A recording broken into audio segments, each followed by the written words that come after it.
Greetings, salutations, hi, hello, everyone. Welcome to the Chris Salcedo Show Worldwide. I'm glad you've tuned in this evening. Kind of a different feel to the program tonight. Going to discuss something that is, well, it is really one of the things that touched off a lot of discussion amongst you in the audience the last time we covered it. So because it resonated, because it hit a chord, we're going to spend a little bit more time on it. That is this talk of legal and illegal immigration. So with that in mind, I want you guys to be able to reach out to the Chris Salcedo Show anytime you wish. ChrisSalcedo.com, ChrisSalcedo.com. You can leave a voicemail. You can leave an email. Judging by some of the emails we got last time, I would imagine you guys might be inspired to fire off another batch of emails, or maybe so bold as to leave a voicemail. Just understand that we'll use some of those on the air if they're good and they will spark discussion, and we will do that. Also, at Chris Salcedo TX, at ChrisSalcedo as in Texas. That is the freest state in the union and one of the states grappling with the problems caused by illegal immigration. Now, I don't know if I've taken sufficient enough time to let you know what my position is on legal and illegal immigration. As far as legal immigration goes, the conservative knows and understands that a special brand of people, traditionally in United States history, have come to the United States to breathe free, to escape the yoke of oppression, whether it be in Europe, whether it be in the Middle East, whether it be in Asia, whether it be in South or Central America. I said it, South or Central America, or in Cuba. They have come here seeking freedom, liberty, a better life for their families, and nobody can fault them for that. Simply because someone wants to come to the United States, however, does not necessitate they actually should be allowed to come to the United States. Any country in the world should be able to set guidelines or limits on those who would come into their country. Now, why is that? Well, because countries' own economic interests must be adhered to and must be followed. They must be adhered to and followed. Why? Because the very place that so many try to seek refuge in will cease to exist if economic principles and economic prosperity is not paid attention to. So, first and foremost, immigration is a mechanism that should be used for the benefit of the country folks seek to immigrate to. The United States is hardly unique in this regard. There are plenty of countries out there that place restrictions on those who want to come into their country legally, and there is a good reason for that. Now, the United States, we have had pretty much an open door policy, comparatively speaking, to the rest of the world, because by and large, most of our development, we've been growing, and we've been growing very fast. And because of our capitalist system, because of our, well, some of it even broached on a free enterprise system. And for those of you who understand economics, you know the difference between free enterprise and capitalism. Free enterprise in the conservatives' mind is the pinnacle. Capitalism is next, followed by socialism and communism in descending order. So the economic health of our country has driven the fact that we need human capital. And that's why our borders have been open to legal immigration from far and wide to such a degree that it has been, because our system necessitated it. However, our system has been changing in recent decades. The entitlement system in the United States of America is out of control. The entitlement system in the United States is growing exponentially. And that is a problem, because there are those who have discovered they have political advantage in expanding the entitlement system. And the entitlement system enables them to basically use food and shelter and free stuff from the government to keep themselves in perpetual power. So there becomes an incentive for some politicians to want to make sure that a certain segment is enslaved to government dependence. Now, you can have rampant illegal and legal immigration, or you can have an entitlement state. You can't have both and have your country survive. That's just a fact. And because our entitlement state has been growing by leaps and bounds, and because so many of my political opponents want to expand those benefits that they have been growing in the entitlement state to those who are here illegally or citizens from other nations who are here legally, because of that fact, something has got to give. Either you have to tailor back your entitlement programs, or you must stop illegal and legal immigration. Now, the fiscal health of the country is what I'm thinking of, because I want this country to be here for future generations of Americans. I do believe that a world absent America is a darker world, but I don't believe a world absent an America that looks like the rest of the world makes a difference. The United States of America cannot be allowed to descend into the countries that my ancestors and perhaps your ancestors fled. We cannot allow that to happen. If it does, if America becomes just like that third world hole in the ground, Mexico or Venezuela or Cuba, we will cease to be that beacon of light, that beacon of freedom for the world. We'll become what so many fled to escape. So that is my basic outlook on legal and illegal immigration. Let me deal with legal immigration specifically first. We need to have a better system here in the United States that reflects our economic needs. I am not opposed to a Bracero program. As a matter of fact, the last Bracero program worked quite well here in the United States. For those who want to come here, don't want to be Americans, they just want to work, and they want to send money home because they have no economic opportunity in their nations. I have no problem with that. This system must be implemented. It must be tracked meticulously. You come here for a certain amount of time. You do not get to bring in your family. You do not get to bring in your loved ones. You work, you do your job for a certain amount of time, and then you go home. That's it. That's all. And you can reapply year after year after year after going through a rigorous background check. In the era of terrorism, you can't be too careful, ladies and gentlemen. So we need an immigration policy that reflects our economic needs of today. I'm not just talking about agriculture. I'm also talking about our high-tech firms who are now importing folks from India and other places around the globe and edging out Americans out of high-paying jobs so they can pay less to those who are available to them on H-1B visas and the like. I don't know that that's proper. So we need to have a better grasp and a better understanding of what the labor market will support here in this country and have our legal immigration processes reflect that. Let me transition to illegal immigration. Illegal immigration is wrong. Illegal immigration is immoral.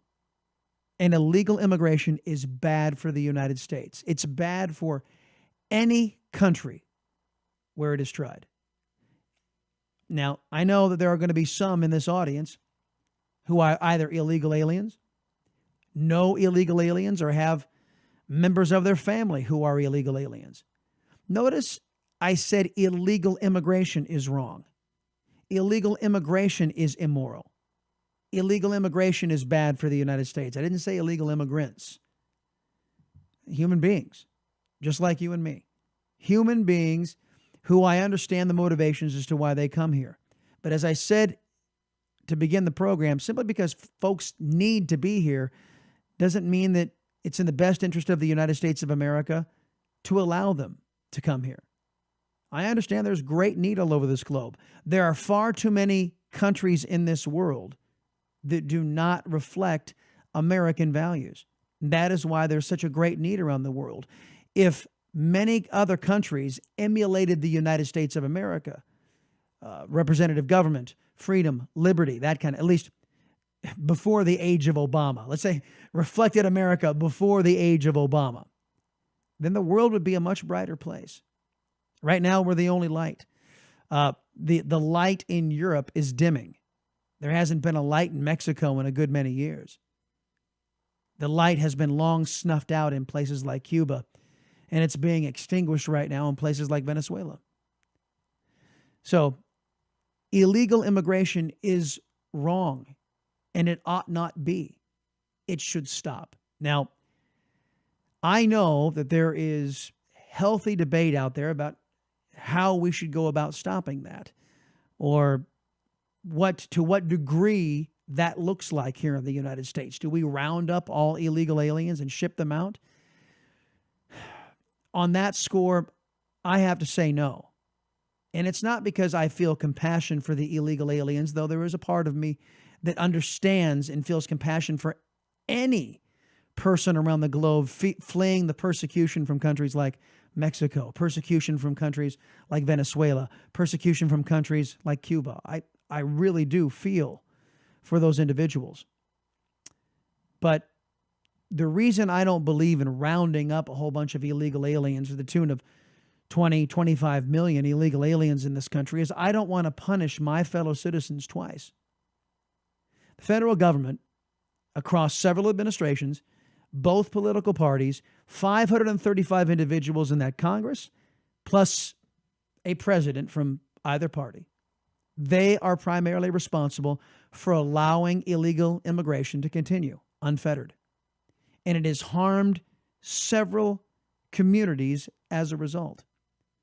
Why would I say, as someone, if I was making policy, for example, hey, why don't we go ahead, since the federal government screwed up, the federal government didn't do its job, and yes, it is the exclusive purview of the federal government to police those borders. They screwed up over 20, 30, 40 years. So now it is incumbent upon the American people who got raked over the coals by that screw up to then reach down in their pockets and fund a rounding up process, which will cost the United States of America, the taxpayers to be more apt, billions upon billions of dollars. So, in short, I'm not going to punish individuals in the United States, the taxpayers, because of the failure of government. Twice. They've been punished enough by the failures of this government. So, there's that. Speaking of government failures, I don't know if I've said it on this program, but I've said it on the radio show quite a bit, that one of the lessons of the era of Obama, or error of Obama, was that Barack Obama, in true left-winger fashion, had his politics infect every area of government, heretofore where that type of political involvement was never welcome. Let me give you an example. Back in the day, Democrats and Republicans, they agreed to go at it in political seasons. As a matter of fact, there's no such thing as a political season anymore. I mean, everything's politicized, so the politics never stops. So we can't get anything done. We can't govern. We can't move things along. Anyway, there was a time when Republicans and Democrats said, look, we can get political on everything, but not on national defense, not on national intelligence, not on national security. Those areas are off limits to politics. Democrats and Republicans agreed. That was until President Barack Obama took the Oval Office. When he did that, all of that tradition went out the window, and Mr. Obama infected areas of our government that heretofore had never been harmed by left-wing politics or any politics whatsoever. We'll be discussing that in great detail coming up on the other side of the break. I got Lieutenant Colonel Tony Shaffer. He'll be in. He's CIA trained. He knows about these intelligence matters, and he's going to be commenting on some of the architects of this cancerous infiltration of left-wing politics into our national security, putting me and you and our families at risk. That's all coming up next. It's the Chris Salcedo Show Worldwide here on the VIDA Television Network. If you miss an episode, you miss an awful lot. So tell a friend. I'll be right back.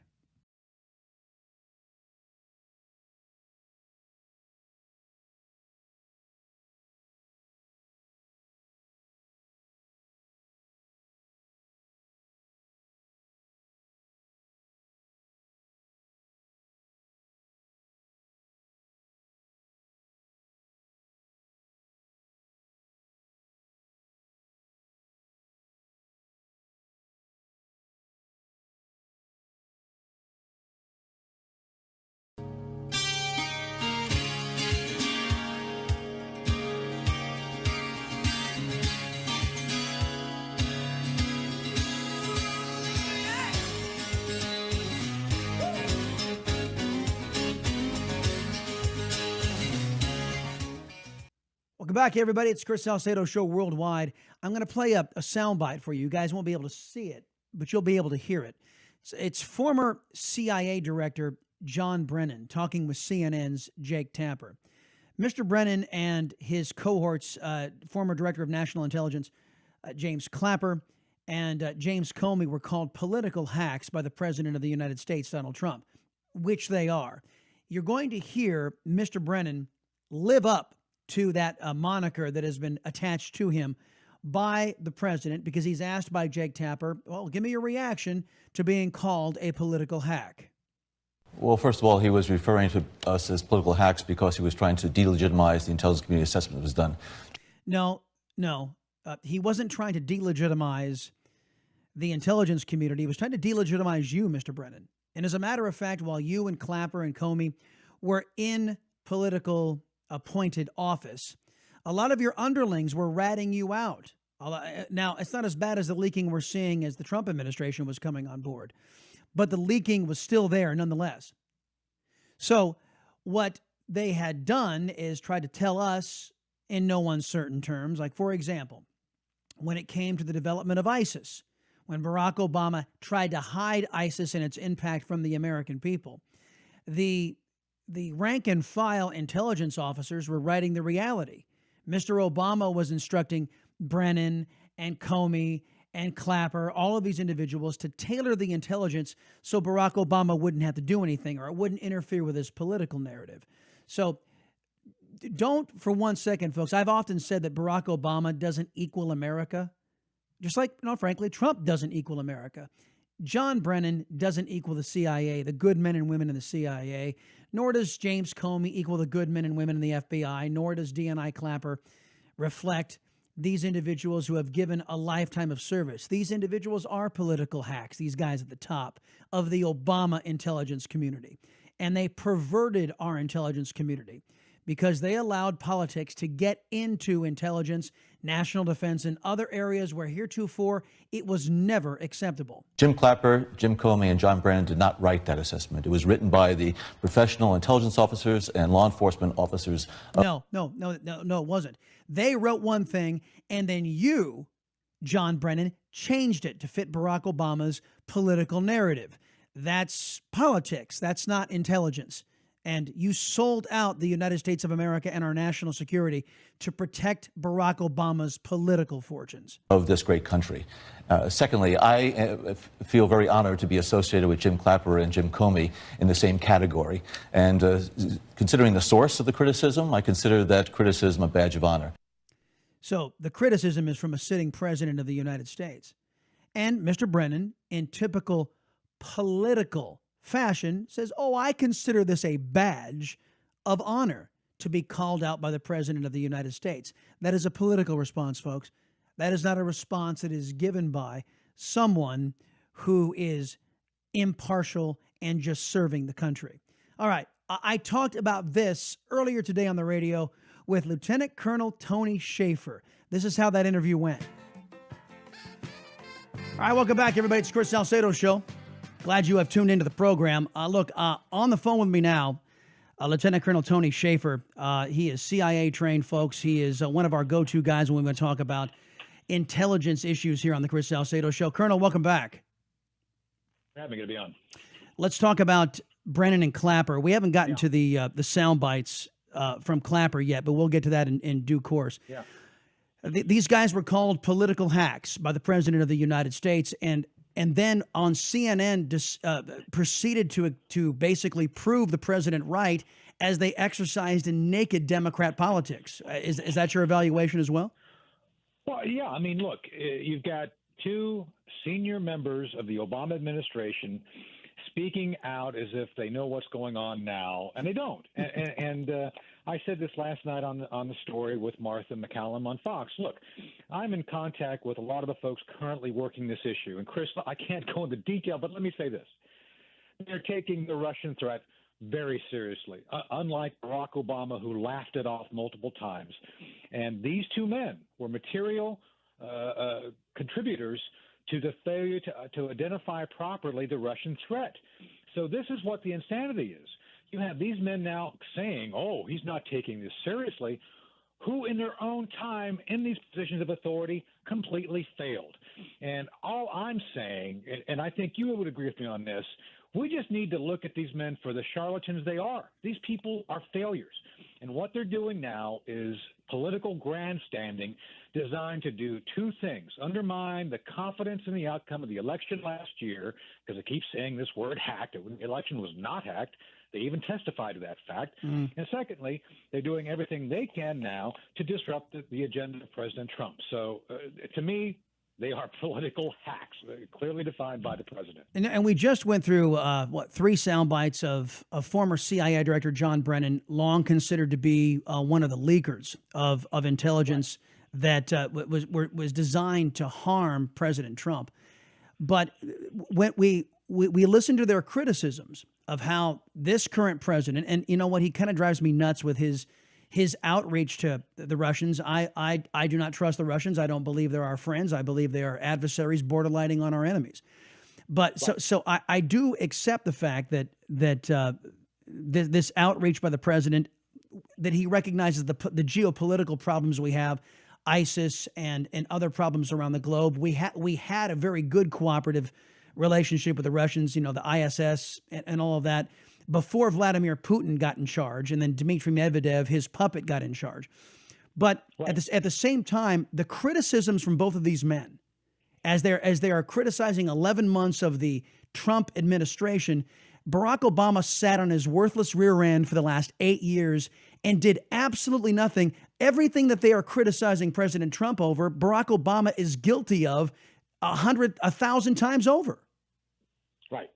This is typical of the left, Chris. This is called projection. They project on others what they have either done or doing themselves. This is what we've seen with the Hillary Clinton thing over the past 2 years. No, look, these guys, as you point out, John Brennan in particular, my sources tell me, yes, indeed, he was the quote-unquote anonymous source the New York Times was going to for all this information about Mike Flynn and other things. Yep. And Jim Clapper is, as I've said multiple times, I'll say it again here, is a freaking idiot. I mean, he literally, and as I said last night in the interview, it's like I read him into this one operation that like 10 people knew about, and he, at the end of the briefing, I don't think he knew what building he was in. I mean, that's how completely vacuous this man is. So, when you get these people rolled out to start speaking publicly about, like you said, they don't know what's going on now. They have no ability to go and talk to anybody. They've been shut out. And frankly, what they're doing now just highlights their complete incompetence and ineffectiveness during the time they were actually in charge. Retired Lieutenant Colonel Tony Shaffer, CIA-trained former senior intelligence officer and a New York Times best-selling author. His latest book is called The Last Line. Senior fellow with both the London Center for Policy Research and the Center for Advanced Defense Studies, our guest right now.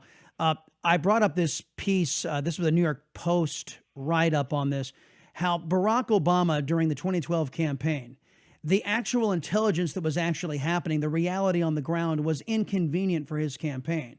So the analysts down in our agencies, CIA and our foreign surveillance apparatus, were giving the accurate assessment as it pertains to ISIS in particular.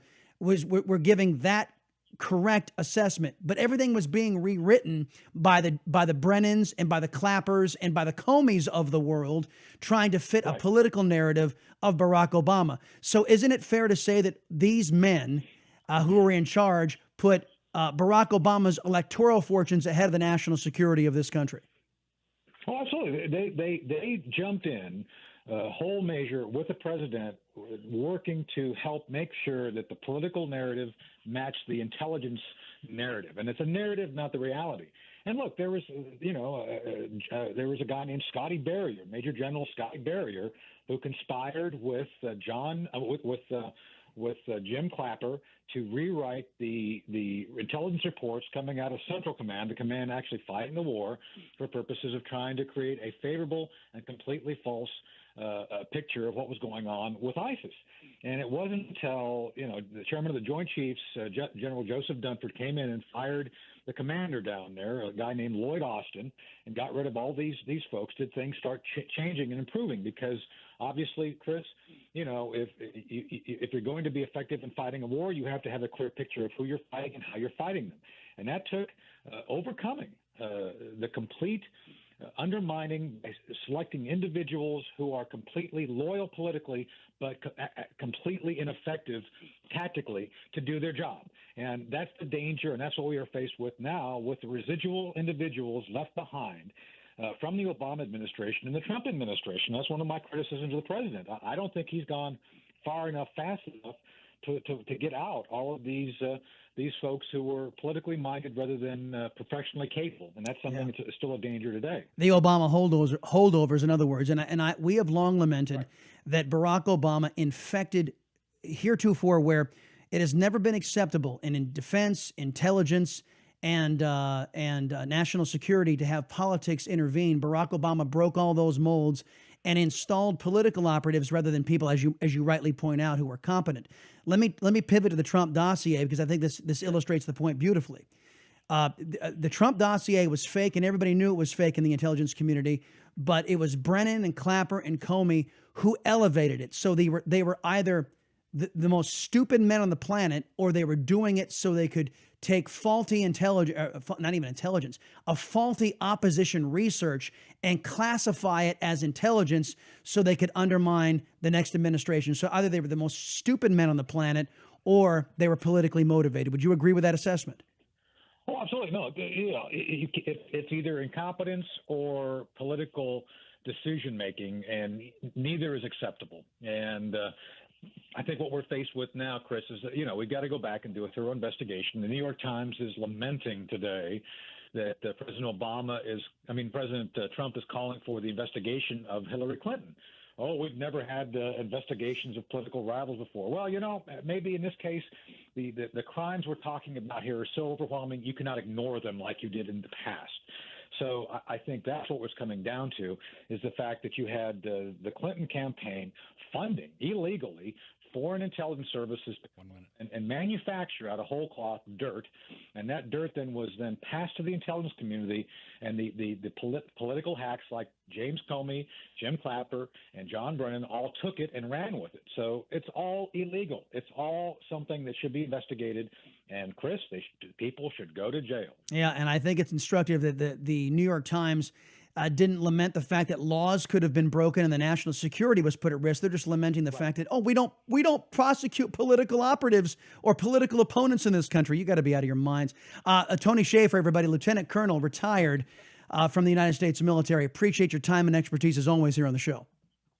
Hey, thanks, Chris. Thanks for having me. And that's going to do it for the show tonight on the Chris Salcedo Show Worldwide on the VIDA Television Network. Always available to you, chrissalcedo.com. If you want to reach out and agree or disagree with me on any of the issues we've covered tonight, chrissalcedo.com is where you go. You can leave a voicemail, you can leave an email, and give us your feedback. If you want instantaneous feedback on the program, jump on Twitter. Our Twitter operators are standing by. That's instantaneous as this show is airing at Chris Salcedo TX at ChrisSalcedotx as in Texas, the freest state in the union. You folks have a wonderful night. See you back here tomorrow on the VIDA Television Network.